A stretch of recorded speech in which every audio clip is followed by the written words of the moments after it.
LKG ക്ലാസ്സിലേക്ക് പോകാനുള്ള പ്രധാന ആകർഷണം അവിടുത്തെ മരക്കുതിരകളായിരുന്നു. അവയുടെ പുറത്ത് കയറാൻ പോയ എന്നെ നോക്കി എൻ്റെ അതേ പ്രായമുള്ള കുട്ടികൾ പറഞ്ഞു, നിന്നെ കളിക്കാൻ കൂട്ടില്ല, നീ കറുത്തതാണ്. സങ്കടപ്പെട്ട് തിരിച്ചെത്തിയ അമ്മയോട് ഞാൻ ചോദിച്ചു, എന്തിനാ എന്നെ വളർത്തിയത്, കൊന്നുകൂടായിരുന്നു? UP ക്ലാസ്സിലെത്തിയപ്പോൾ നൃത്തസംഘത്തിൽ നിന്നും പേര് വെട്ടി കാരണം ചോദിച്ചപ്പോൾ അധ്യാപിക പറഞ്ഞു, നീ കറുത്തിട്ടാണ്, അത് സ്കൂളിൻ്റെ മാർക്ക് കുറയ്ക്കും. ജീവിതത്തിന്റെ ഓരോ ഘട്ടത്തിലും നിറത്തിന്റെ പേരിൽ വേട്ടയാടപ്പെട്ടവരുണ്ട്, അവസരങ്ങൾ നഷ്ടപ്പെട്ടവരുണ്ട്. നിറത്തിന്റെ പേരിൽ കേട്ട അപഹാസ്യങ്ങളിൽ നിന്നും അതേൽപ്പിച്ച മുറിവുകളിൽ നിന്നും മുക്തി നേടിയിട്ട് കുറച്ചു വർഷമേ ആയിട്ടുള്ളൂ. പക്ഷെ അത് അത്ര എളുപ്പമായിരുന്നില്ല. സമൂഹം നമുക്ക് മുന്നിൽ വയ്ക്കുന്ന കുറെ സൗന്ദര്യ മാനദണ്ഡങ്ങളുണ്ട്.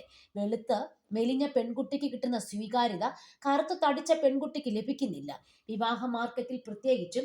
അതുകൊണ്ടാണല്ലോ വെളുക്കാനായുള്ള സൗന്ദര്യവർദ്ധക വസ്തുക്കൾ ഇപ്പോഴും വിപണിയിലുള്ളത്. ഒരു സ്റ്റേജ് ഷോ കഴിഞ്ഞ് ഭക്ഷണം കഴിക്കാനിരിക്കുന്ന നേരം അടുത്തുള്ള 3 വയസ്സുകാരോട് ഞാൻ കുശലം ചോദിച്ചു. ആ കുഞ്ഞ് കരഞ്ഞു. എന്തു പറ്റി എന്ന എൻ്റെ ചോദ്യത്തിന് അവർ തന്നത് വിചിത്രമായ മറുപടിയായിരുന്നു. കറുത്ത ആളുകളോട് സംസാരിക്കാൻ കുഞ്ഞിന് താല്പര്യമില്ലത്രേ.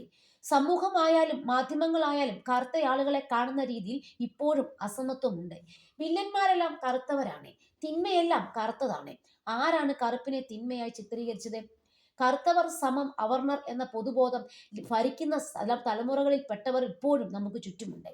ആ ഉച്ചനീചത്വം തന്നെയാണ് നിറത്തിന്റെ പേരിൽ നേരിടേണ്ടി വരുന്ന എല്ലാ അസമത്വങ്ങളുടെ ആണിക്കല്ല്. സവർണ അവർണ ബോധം ഇല്ലെന്ന് വാദിക്കാം, പക്ഷേ അനുഭവസ്ഥർ മറിച്ചാണെന്ന് പറയും. അടുക്കളയിൽ ഒതുങ്ങിപ്പോയ ഒരു പെൺകുട്ടി എനിക്ക് നിരന്തരം മെയിൽ അയക്കുമായിരുന്നു. നിറത്തിന്റെ പേരിൽ ഭർത്താവും ഭർത്തൃ വീട്ടുകാരും മാനസികമായി ഉപദ്രവിക്കുന്ന കഥ ആ കുട്ടി പറയും. നിങ്ങളെപ്പോലെയുള്ളവരെ കാണുമ്പോൾ അഭിമാനം തോന്നുന്നു, ജീവിക്കാൻ തോന്നുന്നു പറയും.